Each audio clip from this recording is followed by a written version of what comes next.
أزمة العجز الدولاري في ميزان المعاملات الجارية.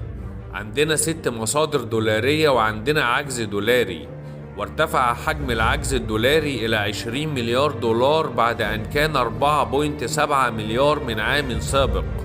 وذلك بسبب ارتفاع العجز في الميزان التجاري بين الصادرات والواردات وارتفاع إيرادات قناة السويس بنسبة 61%.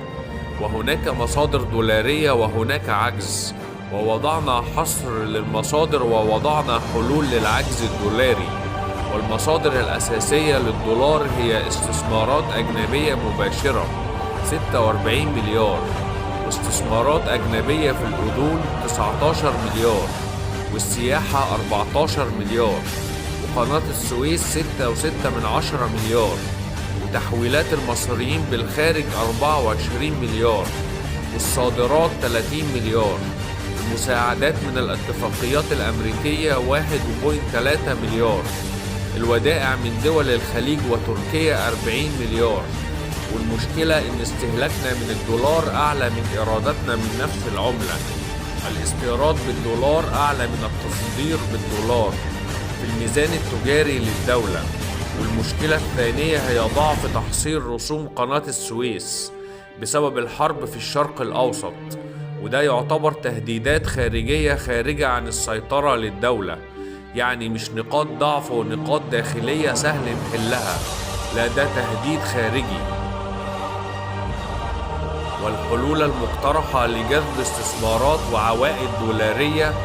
حوافز وتسهيلات للمستثمرين المصريين بأفكار للتنفيذ، وطرح مشروعات بعينها للاستثمار الأجنبي، وطرح أذونات خزانة سندات دولارية لمدة 5 سنوات، وطرح منتجات دولارية للمصريين العاملين بالخارج،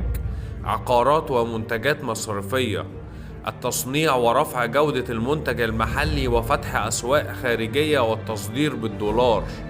وعمل مناطق روسية صينية عربية خليجية صناعية في مصر، ضبط فوضى الاستيراد وتقييد الاستيراد والحصر على السلع الأساسية والغذائية، ومنع الرفاهيات والسلع الغير ضرورية، منتجات مصرفية جديدة دولارية، حملات كبرى للترويج السياحي واقتراح بتحديث الأماكن السياحية بكاميرات لايف، وعمل أونلاين تيكت بالدولار واشتراكات وباقات سياحية لكل دول العالم، اتفاقيات عربية لمضاعفة الودائع الدولارية المركزية، وذلك مع السعودية والإمارات والكويت وقطر وتركيا، وشهادات الذهب الدولارية والاستثمار في الذهب المصري، ومضاعفة رسوم قناة السويس.